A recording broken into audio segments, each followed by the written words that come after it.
Oh yeah, there we go. We are live now. Yay for me. Okay, welcome in, by the way. I do want to give you a warm, wonderful welcome. And most importantly, happy International Women's Day. Happy Women's Day. This is a glorious, momentous occasion, not because we are taking one day to celebrate work that we do all the time. But the fact that I at least am very grateful that it fell on a Sunday, as a day normally I devote to myself and my family, but a chance that I could actually not be working right now, right? Not have to carve it out of my professional life, but actually give myself a chance to really enjoy as a consumer the beauty of this day. Now, I had a really weird scare happened over the weekend on Friday. Meta closed down all of my accounts. Some of you might have noticed, some of you might not have, but all of my, I have 6, 7 Instagram accounts for all different reasons, and closed them all down. Now, the reason they closed them down was not nefarious. It was actually, I'm glad that they did it, but I was unaware. So I go to check my socials and I'm like, and so the social, when I go to log into Instagram, it's like your account has been they didn't use the word banned, but I felt like I had been banned. Like that was the vibe for sure. And I was like, what is going on? I searched my emails, couldn't figure it out. I did find out later that the ban actually came from Meta Oculus, and my children are using my account to leverage Oculus, which is not safe at all, right? Because to the world, they look like me, which means it opens them up to vulnerable conversations with people who may not have great intentions. And Meta detected this type of behavior and playtime. And so came back to me and said, one, you need to prove your age. And once you do prove your age, you need to identify explicitly who the children are on your devices. Now, while I appreciate this, not that we're going to go down this road, but maybe this will inspire some of you to build something that helps us with this.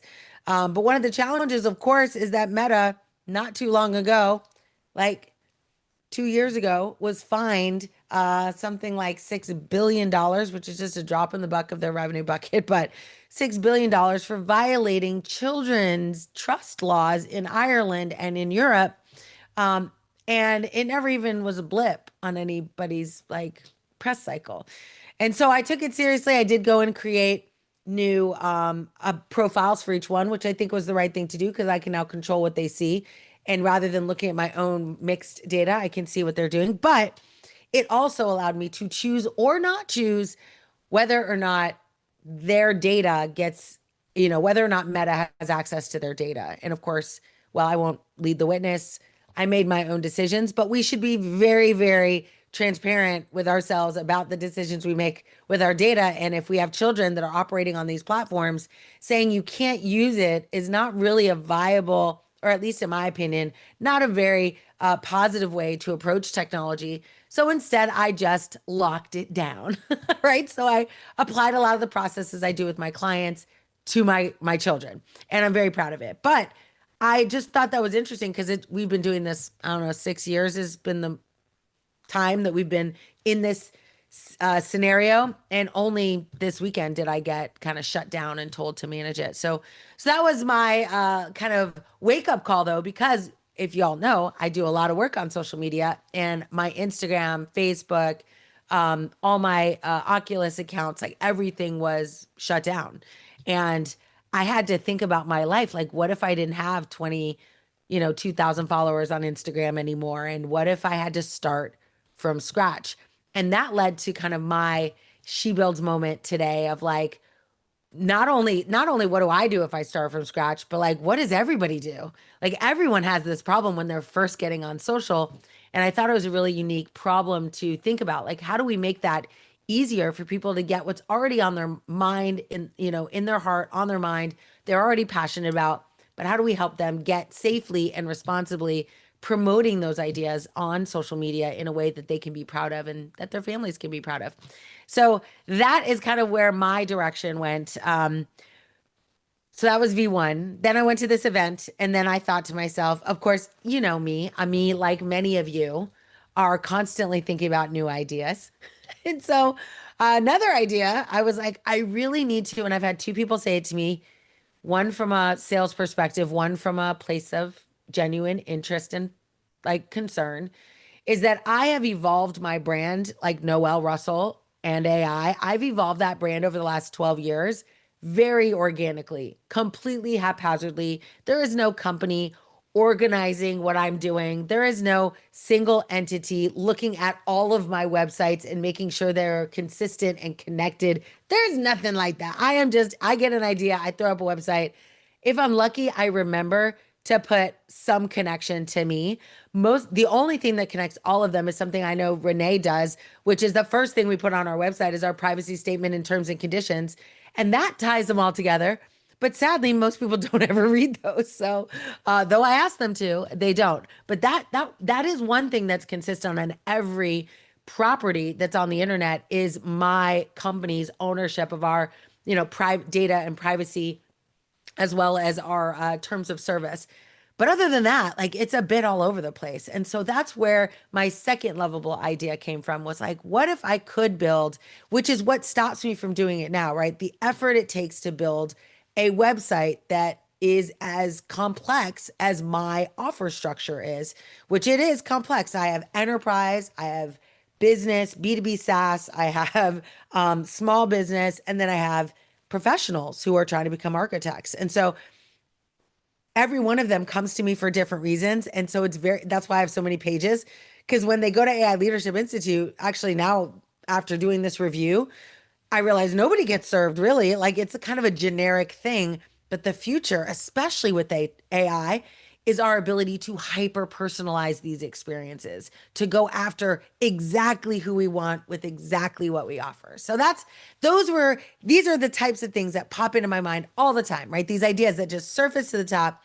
And what I told the women today at the event is something that I realized I learned at Amazon that has served me so well, which is becoming a builder, right? Becoming someone who takes their idea and begins to execute in a platform like Lovable.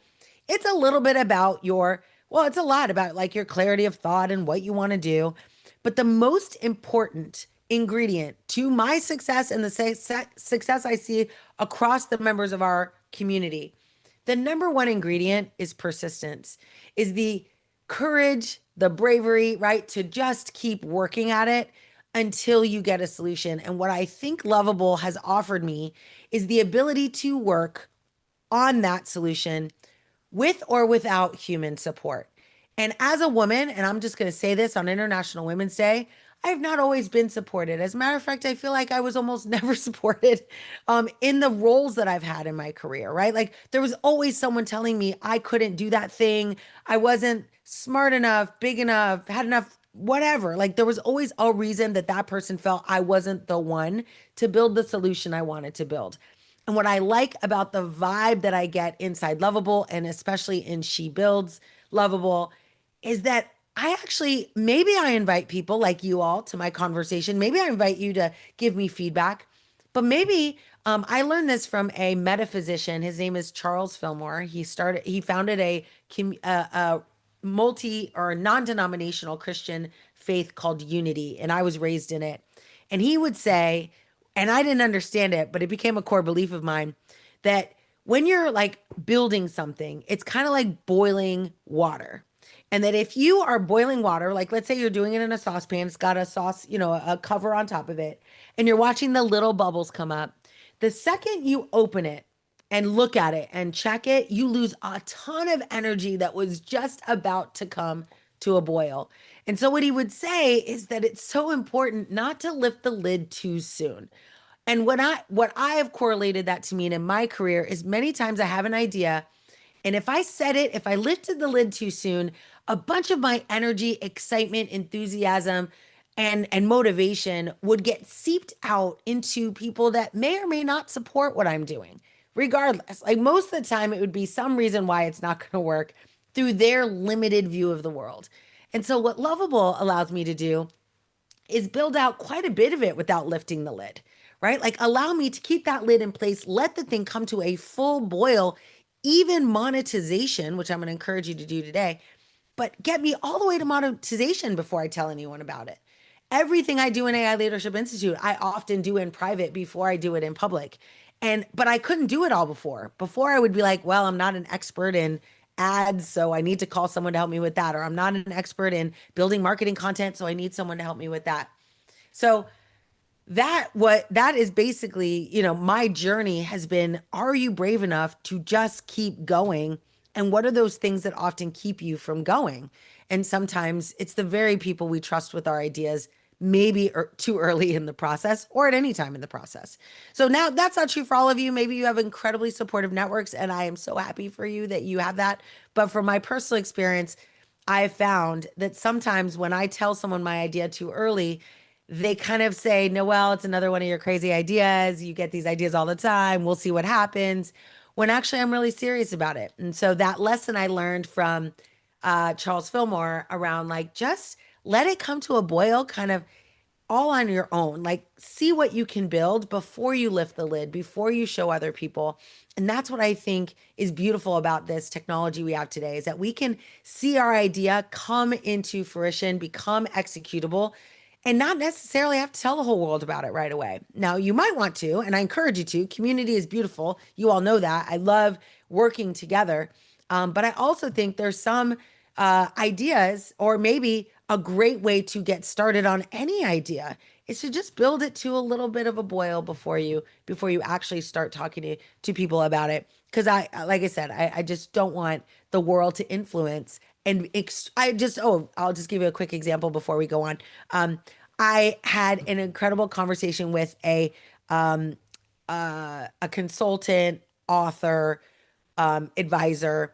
And she told me, she was like, when you started, I did my little keynote, right? And she pulled me aside and she said, you know what? I have a story I tell about my early days at Amazon Alexa and how I wanted to build for Alexa in the like early 2014, right? Before the product even launched. I wanted to build mindfulness, kindness, random acts of kindness, positive prayer, daily affirmation. These were the skills I wanted to build. And everyone around me, as I was like, oh my gosh, you know what we should build? Guys, we should build daily affirmations. And they'd be like, what? Like, who needs daily affirmations? Like, who needs mindfulness in the kitchen? Like this, I mean, you could build it, but no one will use it. And they spoke to me as if it was fact. No one will ever use that when really it was just their opinion because we had never done this before. And so I built anyway in front of them and built it whether they liked it or not. And they became extremely popular, of course. And the biggest part of that popularity came because not necessarily I realized it at the time, but the truth was if I needed it, cared about it, was interested in that capability, that statistically there's probably 50, 100, 200,000 people on the planet that will like that same thing. Just statistically, the odds are that you will have commonality in the crazy idea you have will not be crazy to about 100,000 people. And that, by the way, is plenty to build a $10 million business on, right? So there is a very explicit like intentionality that comes when like me, I let them know right away, this is what I want to build. They gave me immediate feedback. I don't think you should do that. And I really had to become very self-reflective about what do I want to do and who do I want to do it for? And am I willing to build in this resistance anyway? What I do now is I build it first. Some of you know in our AI solution architecture class, I'm like, I get receipts. I go and I find clients that need the thing I'm building and I get them to use it and I get them to like tell me that they love it. And if they don't, I fix it. But they tell me that they love it.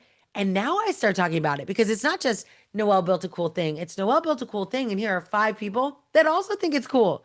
And now, of course, I have hundreds, thousands of people who've said what I do is cool. But it's not just me lifting the lid, right, on boiling water. Like this is me. Now it's my go-to-market strategy.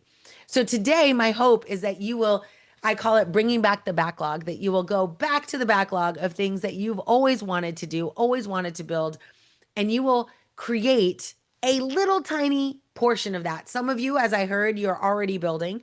When you build, this is another characteristic of our AI Solution Architect program, is that we want to really be very thoughtful about what we build, especially in a world of unlimited credits today, not unlimited credits at midnight tonight. So we don't want to get too, I mean, use them up, but also you want to be careful about the habits that you build because tomorrow this won't be the case. So I want to encourage you to use a philosophy I have come to know and love called minimum remarkable product. Fun fact, I was reminded recently that I actually used to say minimum lovable product in 2014, 15, and 16. If you look at my YouTube videos, I called it minimum lovable product. And in 20 during COVID, I changed it to remarkable. And that's because lovable was being taken and used by another entity. And I found out today it was lovable. So I thought that was very interesting, like circle of events. And rightfully so. Like it totally is a minimum lovable product that we're building. But I want to reinforce that for those of you who've taken my programs before and know what minimum remarkable products look like. Minimum lovable products are the exact same thing, that we don't build it all today. We build the smallest, like clickable version of what our vision is, enough to demonstrate to someone that they can click through it, have a real experience. It is not viable. We're not building for viability. Anyone can do that. Today, we're building with a knowledge of what the person we're building for wants, needs, and our ability to clearly articulate that to a machine. Now, my guidance to you today, when you're using Lovable, there are a couple different options. I wouldn't normally advise this, except we got free credits. So there's that. So the first thing I would advise is that you use planner mode inside of Lovable. This is your opportunity to connect with Claude, and Claude will guide you. Like I'm testing it out right now. I gave it a massive plan, like a massive amount of stuff. I have 15 different landing pages and websites. I want to create a centralized, right, what we call a funnel hub. I want to create a single page that engages the right people at the right time with the right message. So I gave it quite a bit of work to do. We're going to see how it handles it. But Planner allows you to build the plan, iterate on the plan without churning through credits in Lovable to build something. Now, the reason I'm talking about Planner now is because it's available, it's free, you should use it. Do that, practice with that. What I do alternatively is I use a different LLM, a cheaper LLM, to churn through my planning cycles. And then up until today, because now I'm using Planner and I love it, but up until today, I would use another, like a favorite LLM of mine, Claude even, to like build out my plan. And then I would ask it to build me a Lovable prompt that becomes my V0, right? The zero version of my Lovable application. And that way I'm not doing and churning through a bunch of credits, asking questions inside an app, especially if I'm still doing a bit of discovery. But today I'm going to encourage you to do that discovery right inside of Lovable through the planner activity, which is right inside the console. Now we've had a bunch of questions, which I'm going to pull up in case you dropped them in the chat, but there are a few questions. Sadly, which makes sense, this has been a very successful campaign for Lovable, meaning lots of people are building today, which I'm really happy for them. Lovable is leveraging Claude, Anthropic. Like it's a big, fun, lovable day. I'm very excited. However, that means that there were only certain number of credits, certain number of what did they call them? Benefits that you got when you were coding. And some of you got up early and got those, but those credits exhausted. And the same will happen on Stripe as well, presuming people get that far. But so if you go and it's like this, I don't know if any of you have seen this, but if you go to Lovable and you're like, oh, what? 100, Anthropic credits, I want that. You click on it, or you can't even click on it because it just says author. What does it say? I should go to the website and look. Let me see if I can find it. It's like offer is exceeded or something like, oh, there it is. There it is. There it is. Right. Offer fully redeemed. And that's not because you, like Noelle Russell, redeemed it. It's because they had a certain number of those $100 slots and they are all full. And that is a little bit sad, but it doesn't change anything about what you can build today. So I'm going to encourage you to keep building anyway. But the $250 in credits on Stripe, that's like legit money. You sell something, you're going to pay a percentage of it to Stripe if you use this platform. So getting 250 back is not a small thing. So I would encourage you to do that as well. But I just wanted to clear up a little bit of confusion because people were like, wait, how would I have redeemed this? How is this even possible? There's no way I would have redeemed 100. That's not really you. That's telling you that the Anthropic and Stripe relationship had created a certain number of credits to distribute, and all of those have been exhausted. So if I had known, I would have gotten us up at, 1 o'clock this morning and gotten us all credits. But it is what it is. So, needless to say, next year they'll probably give us more, or they'll either shrink the number we can claim and make more people, or hopefully they'll just give us more credits for more people to consume. But I also think the success of this She Builds platform today and getting credits free for the day caught them a little bit by surprise how successful it actually was.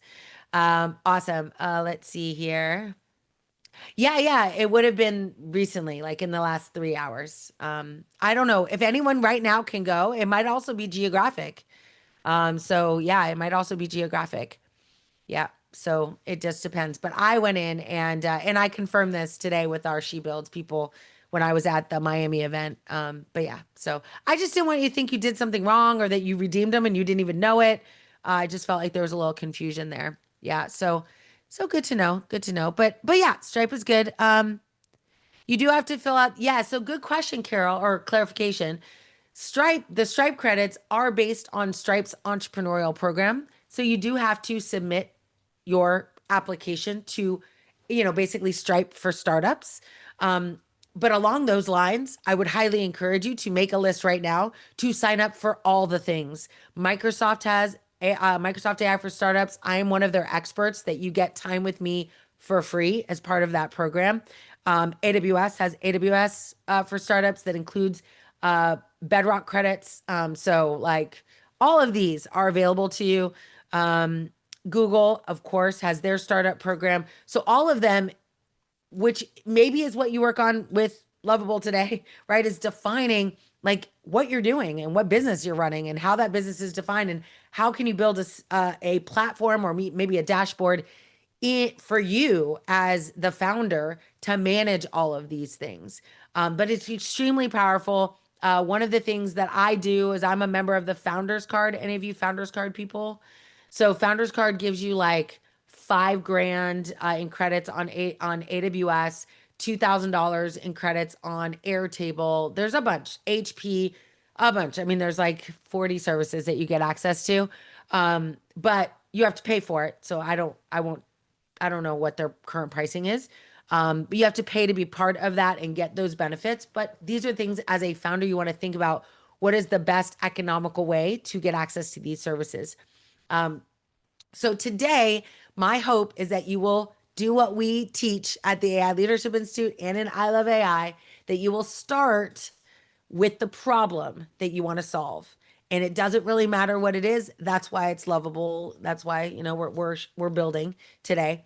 Start with the problem and then spend a little time in a LLM of your choice or in Planner trying to figure out how is the best way, Socratic prompting, right? Ask questions about what's the best way to solve this problem for this unique audience. So if you don't have a unique audience, that's where you should start. Spend a little bit of time thinking about who am I serving? This is why in all of our meetings, when I don't run over, in all of our meetings, like 98% of them, when we break out, that's what I ask you to do is to say your I help statement, right? I help this specific audience do this very important dream outcome that they have with this unique value proposition that I offer, right? That's the sentence every one of you should be. I hope every one of you will take time to document what that looks like because that becomes the underpinning, right? The logic that these models will use to create your MRP, right? Who are you? Who are you serving? How are you serving them? So that needs to be clearly articulated before you go much further. Now, granted, I don't want to steal your build vibes. So if you just want to build something and not be too thoughtful about it, that's okay. But realize every one of us, we are building baby tigers here, right? So I have an analogy that I use. We build baby tigers, which is not bad. It's a necessary step we take on building production AI. But that baby tiger mode, right? It means that you are building an AI system that will get bigger, that will collect data, that will, generate answers. And the most important things you need to be worried about on day 2, not day 1, because we're just like, isn't it cool? Look, mom, look what I built. This is amazing. Put it on YouTube. As soon as you want to use that for as a product, meaning productization, monetization, three things need to become the top of mind. One, security. How secure is that solution? Not just from an access perspective, but also how is it managing the data that it's using, right? That just how to secure this opens up a, I don't know, 40 questions you should be asking about your business. The second thing is accuracy. How are you going to make sure this model is not using its training data, the internet, to give you your answers? This is where we in our 5 P's of prompt engineering, right? We go in and we say, what is the portfolio of data that I want you to use? Retrieval augmented generation, for those of us that are a little bit more technical and building AI solution architectures. But for everyone else who's just building, it means that we just need to give it some guidance on what the right data set is. It doesn't have to be a full data set, doesn't need to be 10,000 records. It just needs to be, here's a couple examples of what good looks like. Here's a couple examples of what bad looks like. This will inadvertently create guardrails, right? A moat in which it will work, good and bad. It will protect you from unexpected outcomes. And then the final one, which is the, I don't know, I think it's beautiful and sad all at the same time, is that no matter what you do, what you build, no matter how good it is and how it serves people, if you do not build it in a way that is trustworthy, people won't use it. You only get one shot at this. Jeff Bezos taught me many, many, many times. He would say to our entire team, it takes a split second to lose trust and a decade to rebuild it. And in the age of AI, you won't get that chance back, right? They will just go to the next person who does that, or they will go to AI and be like, can you just do this for me? And we're not far from a world where that's true. But here's what I have found in my experience is that most people want to go to humans first. Most people want to know from a human, like Warren Buffett, if you can imagine, right? Warren Buffett, I don't see a day where he's like, hey, you human who's been managing my finances in my family office for 40 years, I'm going to not use you and use AI for that. Like, there's a reason that this person who knows the ins and outs of all of his finances, like, is his person. There's a reason that that relationship exists and that it's been in place for so long. So AI might help that person. That's why I always call it help the helper. Like, AI might help that person do their job better, but Warren Buffett's going to want to call someone and be like, yo, what's up? Jeff Bezos called it a single threaded ownership model. I've heard CEOs at Microsoft and Red Hat call it a single throat to choke. I hate that term, but that's like they want to know that there's a human, like a throat to choke is a human thing. I want to know who's accountable for this. So this is something I'm going to encourage you. It's outside the bounds of just building today, but I really want you to think about as you build your minimum remarkable product, how are you managing accountability as it scales, right? So those are the three aspects that I want you to think about towards the end of your build session. One, how are you going to secure this? Two, how are you going to make sure it's accurate, doesn't lie, has the right grounding?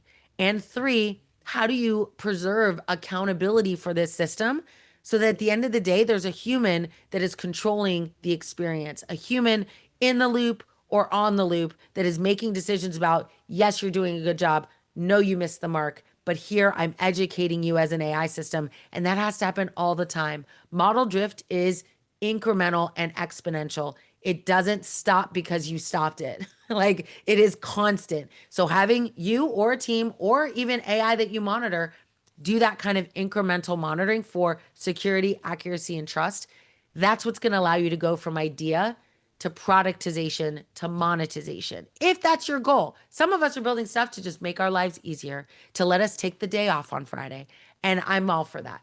But I also believe that some of you have ideas that are ready to change the world. And if you think about it in this way, when it's ready to change the world, when you've built it to that level, it won't fail you, right? It won't be like, oh my gosh, I created an attack surface that I never thought about. Oh no, I didn't ground it in the right way. So it lied to the very people I'm trying to help. And now they won't let me help them anymore. Like that is the disaster of current AI solutions is that we build it and it's amazing. We don't ask these questions. We give it to the person and it fails them. And then it's not that they just give up on like, oh, Noelle, sucks that that didn't work out. I'll just go find someone else. They give like their arms go from like, oh, AI is so cool to like, Oh no, I knew this would, I knew AI was like, I knew it was going to break. I knew it couldn't be trusted. And now they will become part of the divide. They will not grow, others will. They will not scale, others will. And so we have a huge responsibility as baby tiger wranglers to build AI safely and securely from the jump today, from the build, as opposed to waiting until it becomes successful to start thinking about those things. So hopefully hopefully you've enjoyed my rant today on She Builds AI. But now I would love to reopen the floor and talk about some of the things either that you're building, if you want to just share, but Wait, can I lock also, my door? oops, sorry, I'm gonna but lock my door. also I didn't think lock the about thing. how you might be able to maybe share some of the challenges that you're running into. Because here's what I learned today, and I was not the only presenter. I was one of two keynote minute TED Talker kind of people. But as people ask questions, a bunch of people chimed in with answers. Like, here's how I did it, and here's, oh my gosh, that happened to me. And I personally was like, this is what I want to do. I want to be in person with people. So you get this like organic, cool, helping each other out, like in the middle of the thought so that you can keep going. It's a little harder virtually, but that's the idea. So if you hit a point where you're stuck, and if you're actually stuck, ask for help. We have 40 people here that are all on wide ranges of expertise in this space with this tool. We're all here to help you. This is free, right? We're not here to get paid. We're not here to sell you. If someone tries to sell you Forex in a DM, like, you just ban them. Like, that is not what we are about here. But we are about helping each other and using the time that we have. And of course, we're only going to be here for like another hour and a half or so, but I'm going to encourage you to keep building. And we have inside of our I Love AI community, you have the community. You can ask questions. There's a bunch of us that are just constantly monitoring those questions and providing answers. So this is only the beginning. This is not where it ends. This is where it starts. But I definitely would love to hear some comments. So Tara, who was nice enough to get us going this morning, I mean afternoon, anyway, at the beginning of this session, go ahead and chime in. Always. And I just realized that's my mom. My mom always did that. I just did my mom. Um, Yay! you mentioned the planner within Lovable, and I didn't even notice that, but knowing how you work, I could see you, and you mentioned the landing pages. I was picturing you creating several land announcements with matching landing pages that go over the next few months with the different things that you're involved in. Yep. Would love to know how that was set up, how it works. Yes. So let me go in. I just wanted to show it to you first. Oh yeah, I see what happened. Let me go here to this one, and I'm trying to see what I'm showing you. Da, da, da, da. Is that gonna go away? No, I don't want it to go away. No, come back. Where'd it go? No, come back. Come back. Okay, here we go. There we go. All right. So here I'm going to take you into the project. So I just want to show you what I'm talking about, everyone. So one, you'll see what Frida 1 a.m. for me. What? Oh my gosh, it's happening, people. So I'm here. I'm here for it.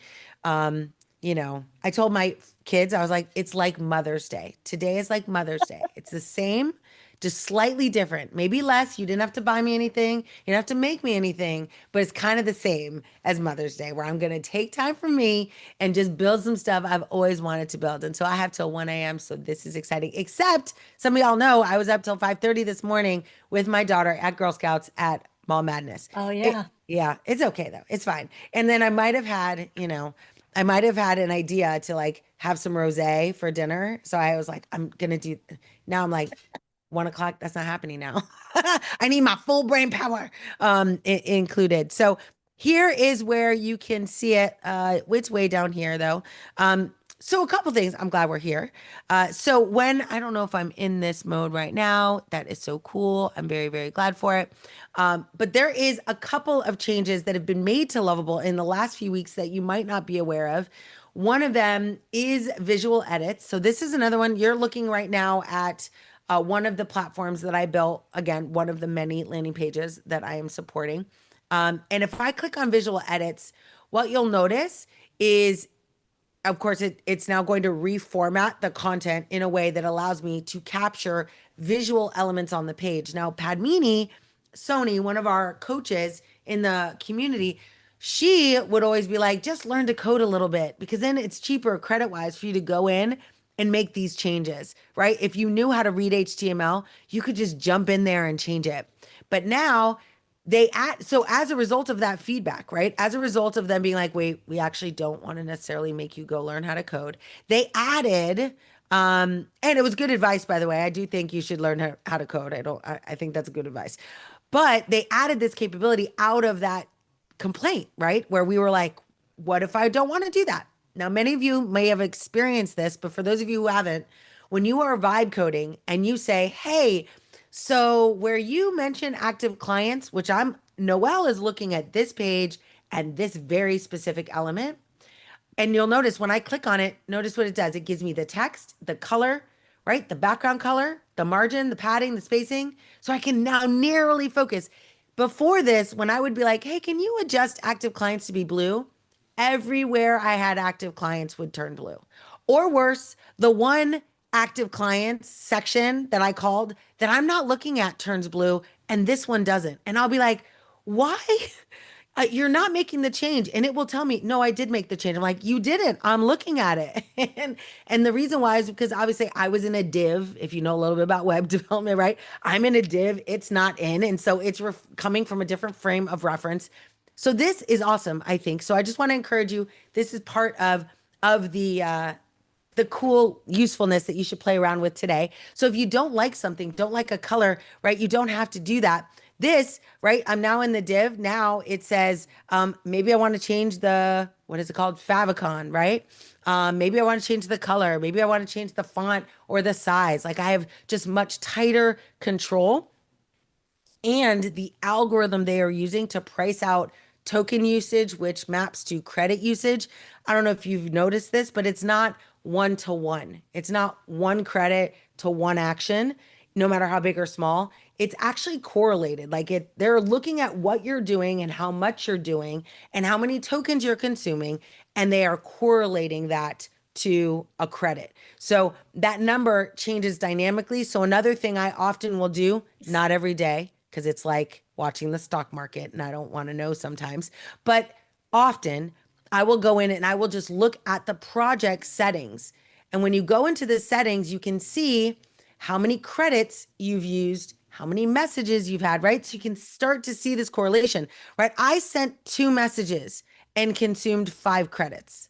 So some who don't know better would think it's one to one, right? Like I send a prompt and a credit is consumed. Not if it's a Noelle prompt or a Renee prompt, right? Or some of us, right? Like our prompts are like, like they're very well thought out, have multiple steps, include a database and foreign key relationships or whatever. So yeah, so I think it's useful in educating yourself on the algorithm is just coming here every so often, look at the AI credits used and the total credits used because AI credits are different, right? Now we're talking about, right, planning credits and AI generation credits. So you'll see this overview will get broken out more and more detail over time. That's part of what the product team is working on.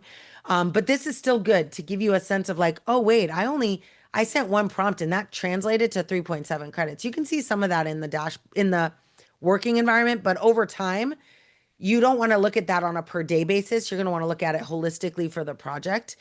So this is one of the practices that I do. The other thing is this option right here. It looks like a chat box, right? But it's actually planner mode. So that is what I was, and again, similarly, Tara, when I was thinking about this before, I was like, oh my goodness. I was going back and forth. Many of us do this probably. I taught this a while ago, is that I use ChatGPT or an LLM of choice to help me do all of the kind of planning. And then I copy my first prompt to Lovable out of that.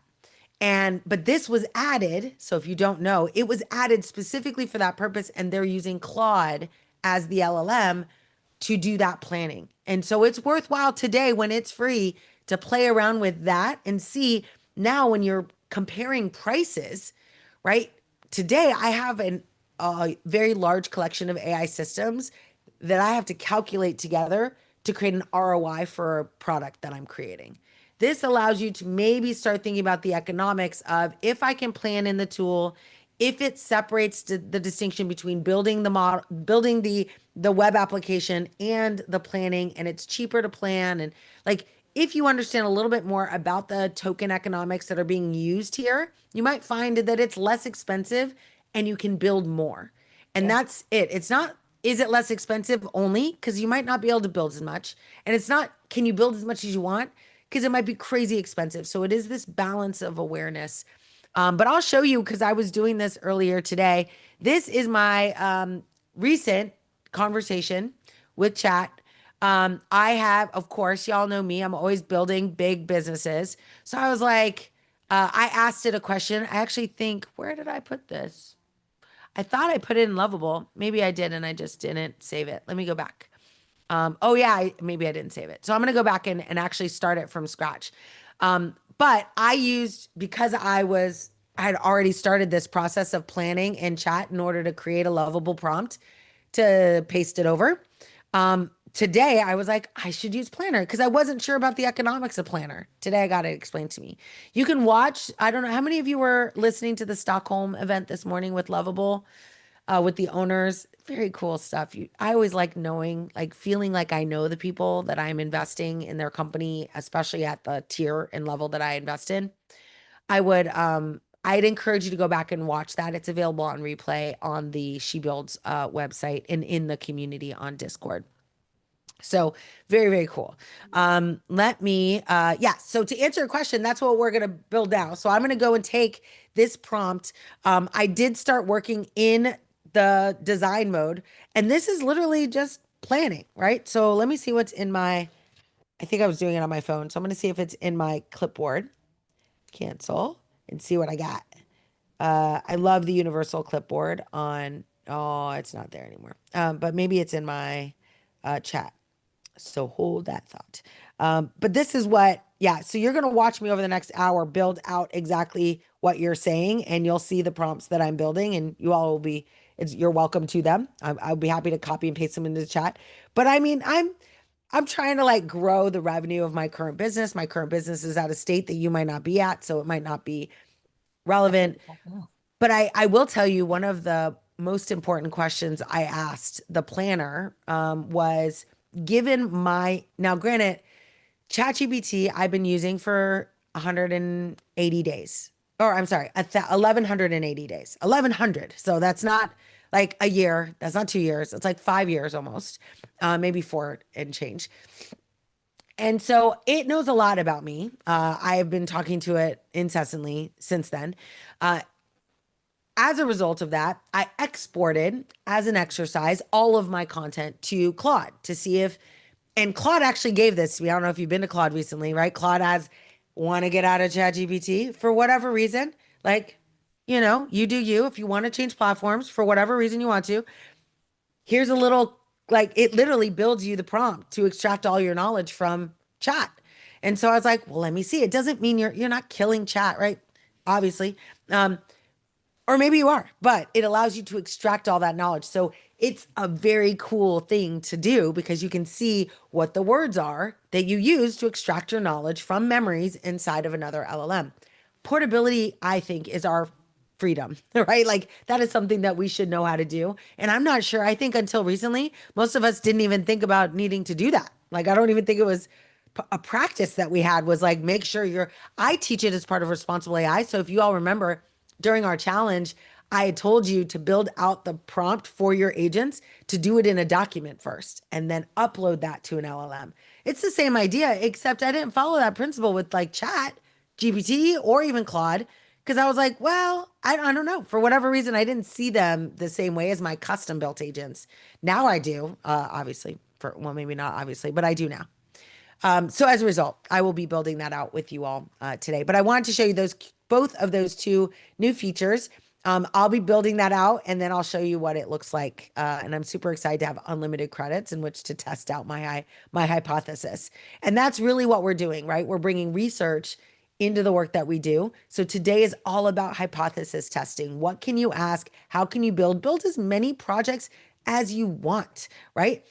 Oh, Okay, last thing. Another flex, another cool thing that I do, but I never really said out loud before until today when someone asked me the question, is that I always create a admin dashboard for all of my like all of my projects.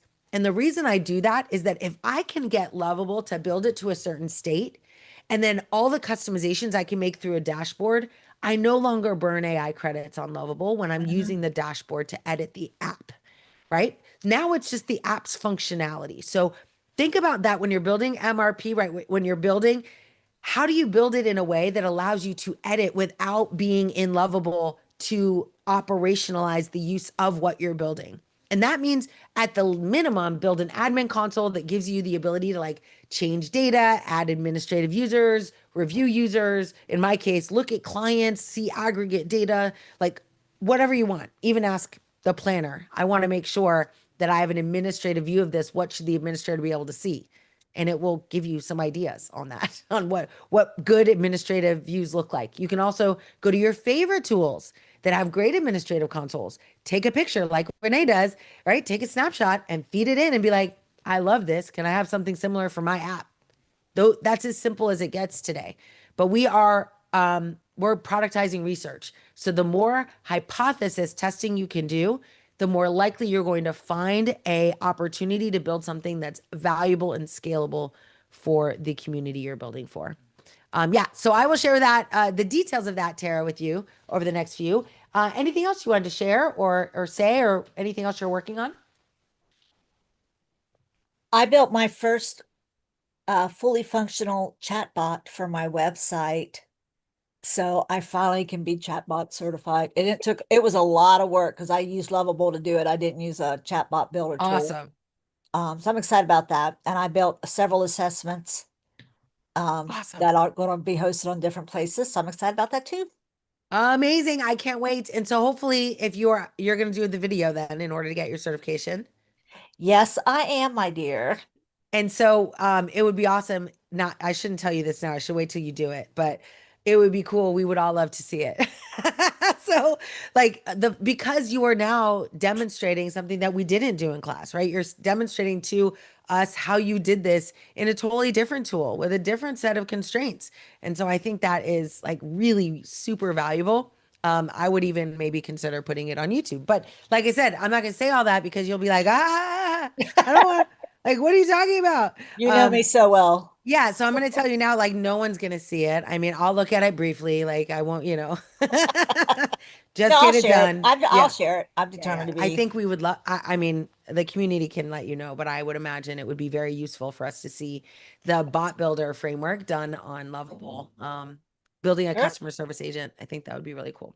So thank you for that. Anyone else want to Welcome. share what they're working on today or any challenges or frustrations that you have? Meanwhile, I'm going to stop sharing so I can build in at the same time. Go ahead, Renee. I just thought I would share for the community sake. So I'm building a couple things at once. I don't know why, but instead of one at a time. But anyway, I was having a problem like getting it going when you go into the sorry, my it's over here.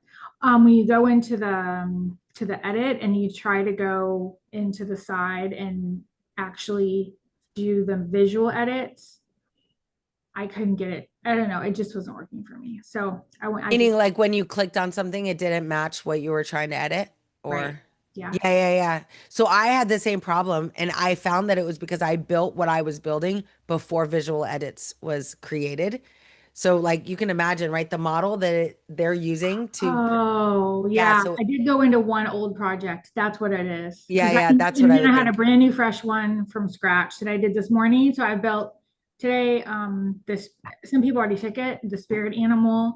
It's your AI, who's your AI strategy buddy? Your animal, your spirit animal. So I just thought that was super. It's funny that two of us had animal ones. I know. Mine didn't originally start off as an animal, but then it morphed into an animal as I was working on the requirements yesterday.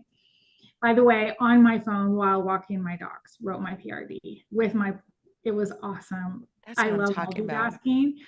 And then the other thing I'm doing is I think that creating visual prompts for videos and images is really hard for most people. So I'm creating it's almost done, a prompt generator. So you just put in what you want and it'll give you the best prompt. That's nice. I love that. That is definitely an area where I usually just use my video because I generate so much video. But I would love to have, yeah, I would love to have, like, if the friction to building video was less, I would be much more interested in doing that. But most of us who try to prompt for, even the best, you end up with content that's just not right. So Yeah, I've actually, because of the different clients I have to create so many images every week. And then I'll create images and then I'll take those images and then create the videos. yeah, Depending on, because I am doing using VO3, but I'm also using Runway, Kling, some of those DaVinci yes, I Evolve. love it. Mhm. And one of the things you reminded me of is that if you're like, I don't even know what to build, someone could build literally like an app that would allow us to like record all the apps we're building and be able to see them, like just create a mechanism for us to go to a website, type in our idea, our name, and a link to the solution, right? An app of apps, exactly, Natasha. Like that. I'm just saying, if you're struggling with an idea, like that would be helpful to us right now. Like that would be so cool because today, ART just came back from New York. I just came back from Miami's their She Builds event, and it was so cool. And I wish right now the deliverable I had was all the cool apps that people had built that were just demos that they're looking for feedback on, right? Like, but some of those people I may never even see again. Some of them followed me, luckily, and I did get my book, so maybe they'll reach out to me. But most of them I will likely not see again, and they might not feel enough like inspiration or courage to keep going. And if I knew, I could send them and be like, "You're amazing. This is so awesome." So I think it would be really cool. Awesome. James, what's up with that? Let's see. I want to see. All right, cool. This is very neat. Oh my gosh, a monetization plan. All right. So once people build their ideas, now James has provided a monetization plan provider, yeah, that's very cool. I'm going to do it. I'm going to try it, see what happens. So cool. Great idea. Um, but yeah, so yes, so that timing thing, Renee, was a surprise to me also, because I was like, all my apps are old, old, right? Like compared to the new features that just launched. So so basically you can refactor. So you could just say, hey, I'd like to refactor to use visual edits, and it'll refactor the code. But yeah, it's because it doesn't have visibility to the same structure that it was created on, which I thought was an interesting lesson, right? Because if you build AI to build code and then you change either the AI or the code asynchronously, right? There has to be some reckoning there in order for them to continue to be consistent. So I found it was in the timing in which I built these projects. So my old projects were not able to be used, but my new projects instantly, which this one I just built went on Friday. So makes sense. Awesome. Any other comments, questions? Let me see if I see. Oh, Hi, good. Noelle. Hi, ART, and then I'll go to you, Kim, if you don't mind. Yes. So I'm Okay, still because in at the New York She Builds. As you can see, it's crazy. yay! Is it So fun? Are you almost having fun? a lot of fun since morning. I've been building. My back is gone because the chairs are not very comfortable. But it was such a fun event. It's such a fun event. Lots of energy. Almost about 150 women who are building here together. So yeah, super duper fun. Super duper That fun. is so cool. 150 women. Amazing. Yeah, this space we were at only allowed 40 women and because there was only so many spots and then there was like hundreds of people on the wait list. And here's the thing, like if you're not going to go to something, just say you're not going to go because there were like 10 people maybe who didn't come. And I get it. Like I'm a mom. I woke up this morning, y'all. I get home at 5:30. I jump right into bed. Luckily, my sleep latency is cool. So I went right to bed. I woke up at 9:30 to get ready to leave. I go check on my dad, and he is on the floor. Not like unconscious, but he's like on the floor. I won't tell you anything else about his situation, but I'm like, Dad, what's going on? Like, are you good? And I'm like checking, some of you caregivers, you like know the checks you do to people's, I'm like checking his head. I'm checking his like under his shoulder, like to see if like he fell on something that required medical assistance. He has epilepsy, so he often has seizures and will roll off his bed, but there's lots of things to protect him from hurting himself. Anyway, I check him out. He seems fine. But I'm like short final for leaving for this event. And I'm like, do I go or not go? Right? Like this is the thing. And so obviously these women, I would imagine the women that didn't come today had similar, like it happens. But man, it was really sad to know that there were also like 150 people that really desperately wanted to go, and didn't get in because of that. So I'm very empathetic on both sides. I would love to try and let her know like as soon as possible if I'm not coming. But sometimes we don't think about that, right? We don't really think that there's an impact. I'll share with you another very simple example of this. I walk into the event and a security officer, I have like a bunch of boxes of books in my hand. It's like up to here. They're very heavy. I can't see. And the security officer's like, look, I really need you to come over here, like downstairs and like sign in because you came through a door that somebody let me in. Actually, she let me in. She let me in. She's like, look, I just let you in because I could see, but she's like, I really need you to come back and sign in like the right way. And I was like, absolutely, of course I will. I get up there and I set up my books and everything. And I was like, I really need to go down and sign in. And then everyone in the room was like, you really don't. No, like, don't even worry about it. It's totally fine. They know we're doing this event, blah, blah, blah. But in my mind, I was like, but I promised her that I was going to come. And that's her job, right? Her job is that I sign in and she thinks I'm going to go back. So many times, right? People are like, don't worry about that responsible AI stuff. It's fine. Like, don't worry about it. But there's this like little thing inside you. And I sat with it for a minute because they literally like, don't leave. Cause I was like part of the thing. They're like, don't leave. You can do it on your way out. It's totally fine. But there was this part inside of me that was like, am I the one who who just blows off that internal feeling of responsibility and accountability? Or am I the one who gets in the elevator and goes and does the thing that I said? And so I went and did it, of course, because I was like, that's the self-awareness. Sometimes we feel that feeling, but we can't like quite put our finger on it. And responsible AI is this way too. We'll feel something about the way an app is being built or about how we're going to go to market. We can't quite put our finger on it. And then it goes to market and then bad things happen. We're like, oh my God, that's why. And so in this case, I've just become very in tune with like how I feel about things. And so I felt that moment of like, who do you want to be right now? And so I encourage you to do the same thing. Like while you're building your AI systems, it's like, what kind of AI do you want to build? And who do you want to be? And how are you going to hold yourself accountable? Because some of these projects, you think they're going to be nothing right now. It's just like every AI project I built for Alexa, I thought no one would use. There have been millions of people who have used my skills now. And I'm like, I wish I would have taken it more seriously, honestly. I wish I would have done a better job. Like, I mean, I didn't know what I didn't know, but you know now, and I'm sharing that with you. But yeah, so I went down there and I told her, I was like, I almost didn't come, but I want you to know, like, I want you to know you are worth me keeping my promise to you. And she was so touched by it, like that she was worth it, that I could have blown her off and been like, I'll get to it later, but that I came back for her, the, proverbial security guard. And that when I told her I was going to do something, that it meant something and that she was worth something. Like these little interactions, I don't know, permeates through everything, permeates through all my AI systems. It makes a big difference. It is night and day between what works and what doesn't in the world. And I think this is a big part of it. So anyway, but I thought it was really cool. I share that with you because you all are my friends. And it was a moment for me, right? Where I could see in my mind this slippery slope of like, I could just let it go. And then that, the little voices are like, that's not you, Noelle. You're the one who goes down. Nope. You want to feel good about this. And of course I did. And then she got all emotional and I was like, you are important. Every one of us. And it's International Women's Day and she's a female security officer. Dang it. We need to be nice to each other.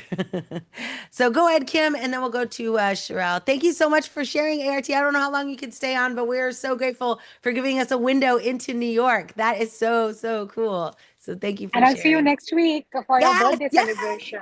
I will see you Right. next week. So I'll text you when I land, and then Yeah. yeah, let's Yeah. find. Well, we will definitely see each other for We sure. will catch up. We'll catch Yes, up. Bye-bye. yes. All right. Talk to you soon. All right, awesome. Kim and then Sherelle. Okay, so at midnight, of course, I went right on. Yes. So I did I have a whole list of projects and I don't use Lovable. So today's kind of exciting for me. I can go in and play around and see how it works and kind of explore and not waste a whole bunch of tokens. Because exploring and testing is where, I spend a lot of money on these platforms, Yes. especially the video editing one, video creation ones. But it's so much fun. So I'm in there for a couple of hours. And of course, the first thing I build, I put the link in here. I built me a vibe coding project generator so that I can go in and choose little different things and it will give me the prompt to put into Lovable to at least get a starting point. And they're not very good, but it was fun. That was the first one that I did. And anybody's welcome to use that if you want. I put the link in there. Awesome. And then I did some other ones. I've got like categories that I do, hobbies, business, some different ones. Nothing real complicated. But my goal is to do 25 apps today. And then I'm going to take them over to Pay Me GPT and do the same 25 apps. Sherelle, and I'm see, with you. I'm like, wait, back, what? That's awesome, though. I think that's Yeah. especially with your idea generator and then even improving the idea generator as you go. Like, that's very awesome. I love it. And now But I have I a new did goal. have to hook up the back end. So like the third one that I did, I realized these are not going to matter. I mean, it gives you a nice UI on a couple of them, but they won't do anything. And so I did hook up all the back end, the AI, the LLM, the database, the authentication login. Yep. So I put a brew one that I did with the login. If anybody wants to go play with that, I'm kind of interested to see how much it's going to cost me if people use that app and I don't charge them. Yep. Because it says that you get so much free, but I want to see if it starts using the memory for people to keep their their preferences and stuff. Yep. How much that would cost. So it may get shut off at some point, but go use it and so I can kind of see the charges. Yes. All right, So cool. I'm And curious to compare that. Yeah. let's see how far. Can you throw that link in the chat again just to bubble it up Oh, for yeah, people? sure. Thank you. There's the one to like put your preferences in your coffee and tea and beer and stuff that you like. And then the generator, let me get that one. That's right, Natasha. How you do one thing is how you do everything. I love that. Yes. What you do with the little, is a good representation of what you'll do with bigger Oh stuff. yeah, I love what you were saying. That is so important. Little things matter more than people Yeah. realize. Yeah. Awesome. Thank you for There you sharing go. that. Thanks. It gets lost in the like, so thank you for doing that. But I like the project generator. Who was it? I don't know if she's here. Luaskia, I think, wanted us to build. Like, I have 100 projects. Actually, I might have that somewhere. Okay, I'll find it. A PDF that I wrote with, it was literally me modeling what I did for Alexa, but for AI. So like 100 mini projects you could use to like credentialize yourself in knowing. But to your point, you couldn't just like vibe your way there. Like they required a little bit more of like understanding of infrastructure and connectivity. And, like these apps were pretty full. Like they were fully thought out applications that you could build, like a customer service agent, for example. I mean, you could build like a web, chatbot UI, but that's very different than how you're going to manage the persistence of the conversation and how are you going to bubble up, the context of the last thing they said when they come back. Like all of that is where the hard part is. So, awesome. Okay. Well, thank you for sharing that, Kim. We'd love to try it out. I'm definitely willing to. My best brews. So tell me that, just remind me what that means. So 'Cause like it sounds like I beer. go to coffee shops and Oh, microbrews coffee. all the Okay. time and I forget what I like, right? So I think it's cool to have an app that I could just put in what it's, Oh, profile, what? where it was that, all of that, and it'll track it and give you what your preferences are. So then when somebody asks you, well, what kind of wine do you like? Well, this is the ones that I really like. And they can, No, you know, oh my gosh. Wait, so this is like not just for coffee. This is like all the things. oh yeah, whatever your beverage, coffee, tea, wine, Oh, and but it's a beer I have beverage. on it. I Yeah. see. Because this is great. So I am a newly minted foodie. I would say you could adapt it to Yes, your like for restaurant food. preferences. Yes, What do you because like at that's certain restaurants, we right? have been to a single restaurant 3 times, and every time we don't really like it, and we never remember that by the time we go back. So we end up spending all this money at a restaurant. And we're like, don't we hate this restaurant? Yeah, it's like, oh, what do I Yeah, like like here? why did Yeah. yes, like and especially this one dish we've gotten twice, and it's awful. And we're like, I remember not liking this last time. Yeah, the So worst part that is would when be you really ask cool. somebody else that you're with, do I like this? What do I like here? Yeah, It's yeah, like, yeah. okay, I don't remember. How are they gonna A remember, hundred right? percent. Yeah. Especially what for again foodies who like to experience different restaurants. If you have, which we do, an incredible experience. So I'm going back to Seattle for oh no, yeah, Seattle for MVP Summit, which is coming up in at March 23rd. And so there is a restaurant there. It's called Ascend. It is by far the best restaurant experience we have had on the planet so far. And I'm easily, I'm the girl who does confetti in her apps. So I'm easily pleased. But they have like, dry ice on everything. And so your table is always like smoky and like mysterious. Anyway, I mean, it is delicious. Don't get me wrong. But they're like the ambiance and the features and all the stuff that they do. We absolutely love it. But like that's the only one I know for sure. I go there, I'll find something I like. But even then, I don't know which meals I've ordered because it's a year between times. I've gone there Yeah. 4 times, but it's been 4 times over 4 years. So I really like the idea of remixing this to be like a foodies, logbook. And then I found out today, I can't remember what it's called. Is it B or I'll have to find out. But there is a new Renee introduced us while I was all about Limitless, and then I got bought out and killed. Renee was using Claude, and so brought that like to our attention. And there's another one that's a video like recorder. And it generates content from the video that it sees. So I was thinking as a foodie, like that's pretty cool because you get to now, you put it right here. It's like a necklace, a pendant, and it looks at all your food. That's the first thing I do when I'm at a place is I'm taking pictures and trying to document. And so being able to be in a place, number one, where it knows where you are, take pictures of food, it detects the food, maps it to the menu item.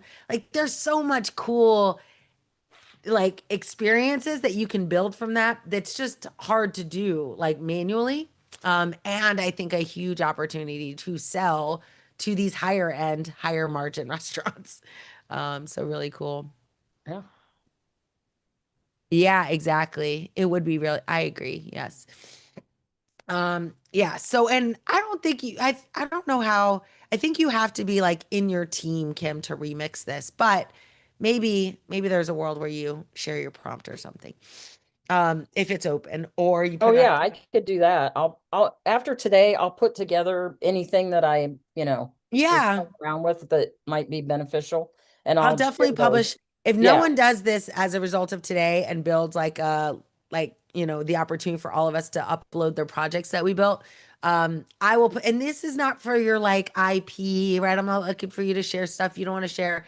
But if you have these little apps that you're building and you want test users, I feel like it would be great to have this directory. And that is going to be the beginning of our business directory, right? Because some of those, thanks to James, we now have the ability to build a monetization plan for. So now, for those of us who monetize, we now have a business directory of monetizable, right, apps that have been built. So I think that's a really, so I'm definitely interested in doing that. One, because I just care about what you are building, and going through this chat is not going to be the best way for me to get access Well, to these links. one of Oops. the things that I do in my framework whenever I build is the first thing I do is look to see who's using something like that already. Is it a viable like market if I'm looking to generate revenue from it? So, um, for me, it's like I want 100 people building the same thing. Like that's where you know that it's going to work. So I'm of the mindset that I want to share what I'm doing because all of us could do the same exact thing with a little different twist, and we'd all have a market for it. I'm not threatened by I love anybody, it. Now, of Yes. course, there there is stuff that I probably wouldn't share that, Yeah, would but be I mean, definitely most from of a it's not. yeah, like especially a tiered system, right? Where you have your unique kind of proprietary cool things that you add, and that's part of your monetization. But like, Yeah. the introduction, I think it's really cool. But most importantly, I like just testing other people's stuff and helping Yeah, you me too. create a better product. Thank So you. really, really cool. Thank you for sharing that. I love that idea. I've been thinking about this because I have as many of us, like a notebook, in notes on like all my notes are in there. It's not pretty. There's got to be a better way. Anyway, Sherelle, how are you? What are you building? What are you thinking? I have had the best time today, I have to tell you, because That's so I am awesome. not a natural builder. I was so excited for today. I'm part of another family group, and I was like, "Oh my God, it's Lovable Day!" And they were like, "Oh God." So I've been working on finishing my site, which also has and I built on your assessment scorecard and added the strategy to it that I'm used to doing with nonprofits. And so I'm actually finishing out the report on that. But very similar to you, I moved my brain, as I call it, from ChatGPT over to Claude. And oh my God. I don't know if everybody has really gotten into Claude yet. I mean, I joined them back in November, but I didn't really get into it because I've been with Chat for longer. And but Claude, child, between the projects, I'm sorry, between the projects, it got to one point where in Lovable, as I was trying to like, okay, just give me the prompt because I'm having it teach me as I go along. Yes. Claude said, let me just get this Chrome extension. Went in there and did it themselves. I took a video of it and sent it to my friend. I was like, it just took over my computer. Yes, that's what I'm talking about. Let That's me what I'm tell you, talking it has saved so much time and prompting. Wait, so is this for the problem you were trying to solve, by the way? Yes, yes. The part it took it over for Airtable. It took it like my data is now in there. I'm sorry, I'm Oh just a my little gosh. excited, This is y'all. amazing. I have been I mean, stuck for those with of you who don't like, we're not part of our earlier phone call where we were like, I love it, but this one thing, yes, like, yes, yes. It was amazing. So I've been stuck on this one problem. And when I'm ready to share it with the world, I'll share the problem. But the thing is that I needed the data to populate and the formulas wasn't working. It went in there. I was like, oh no, you had everything right. Your JSON was here. You just got to do this and this is it. And I'm watching it literally do it. And I'm just like, what? So if you do it on Claude desktop, I know we're talking about Lovable, but let me just say this a little bit, yeah, just yeah, as please do, please as a do. companion, as a She friend. builds. If you set up the Claude on desktop, it gives you 3 sections: a chat section, the project session, and a co-worker session. So even what you were just describing as it having like a little assistant or whatever the case may be, the co-worker session goes in and does all the tasks on your computer, all this other stuff. So it helps you execute. The project session, very similar to ChatGPT projects, is like where you build everything out, you put your RAG in there, all of that other stuff. So you work in that. And then that's the one that kind of took over my system. And I'm just like, What's happening right now? I'm so happy because what will normally take me hours it's just cut the time. It just cut the Yes. time. And another way I cut the time, I finally downloaded Whisper. And so now I'm saying what I want and it's putting it into the prompt and it's creating the prompts for it. That saved time. So and then so I worked on 2 projects. The site, I'm trying to calm down. I'm really hyped. I'm just like, bring it. oh my God. I finished the site. I finished I'm working on the other project, which is an app. I have 3 things happening at one time. Right as we were starting here, Claude booted me out and was like, look, child, you use too much of the You have exhausted your time today. Yes, you can't start again until 6 p.m. And I was like, all right, big bet, I got you. We can do it at 6 p.m. No I think that's good problem. though. So That's like that's a little self-care, right? Like kind of, I just went back and said I could do the prompts myself in yeah, I got Lovable. you. I could keep this going. Here, take this screenshot. And so yeah, I'm really, really excited. And then I'll say one more thing and then I'll leave the floor to I think Donald's next. The other thing that I did in Claude attaches to what you were talking about at the beginning. When I was in chat, it was harder for me to keep up with my decision logs, my README file, my model cards, and things of that nature. So what I had before I did anything else, I said to Claude, hey, listen, I want to make sure for every project that we update the README, the decision log, the model cards, to keep up with everything that's going on. How do I go about doing that? And they were like, oh yeah, we can connect right to your Google account. We could set up the folder. And how do you want me to do this? At the end of every project, do you want me to remind you and say and make suggestions as to how we need to update? I'm like, yes, please. Yes. Yes, I would. That's So, awesome. yes, I am just like, I'm so excited. So yes to So Lovable. I'm loving the Girl. space. I'm so happy. And I'm super excited about how Claude is helping out. So Yes. I love me Yes. some chat, but chat might have to be just me like my old first boyfriend that I would always Yeah. love. But Yeah. somebody else is meeting my needs right now. You're like, but you're really nice. Just not, You're really nice. not right now. That's too So- funny. That's a great analogy, really. Like, cause like there's a special place in your heart for that. Like, Yes, yes, luckily I married my high school sweetheart, my first yes. love, Love that. Love but that. not everybody gets to do that. I'm No. not married to my AI models, and I'm glad for it. Like I said, like yeah, I've in the last week I have done things in a more holistic way across more platforms, and it has exposed things that I have not seen, and that's what happens when you lock into a vendor unintentionally. It's not like I was like I'm a ChatGPT person. I just fell into old habits, which is like state of the world for every company on the planet. Like they're all in these old habits. And first to market, ChatGPT ends up getting these habits, right? And daily habits is the name of this game. And so, yeah, it was really interesting to watch my own thought process as I had to break out of these like neuropathic kind of processes that had just become, de facto standard for me. And now I'm like, wait, what? There is this, and things that were hard on one platform are easy on another platform. And I never really gave it a full. So I love this whole vibe of just like building, testing, creating hypothesis, testing hypothesis, and doing it across as many platforms as you can manage in your brain. Really, really cool. Well, thank you for sharing your excitement and enthusiasm. It excites all of us, so don't apologize for it at all. It is very, very cool. We are right there with you. All right, Don, tell us what's going on. What are you building? How's it going? Man, there's too much female energy in here. It's not too much. Psh. It's Yeah, good. yeah. It's Ooh, good. Sorry. ooh. Ooh. I see. Watch it. I see it. So, first off, thanks for letting me have this space, ladies. No, of course. Very simple You're an question. ally of allies, so don't you Yes, worry yes, and about it. I'm trying hard to get my daughter, psyched up to do something today. So cross Yeah. your fingers, I can get her to do something. Really, really simple question.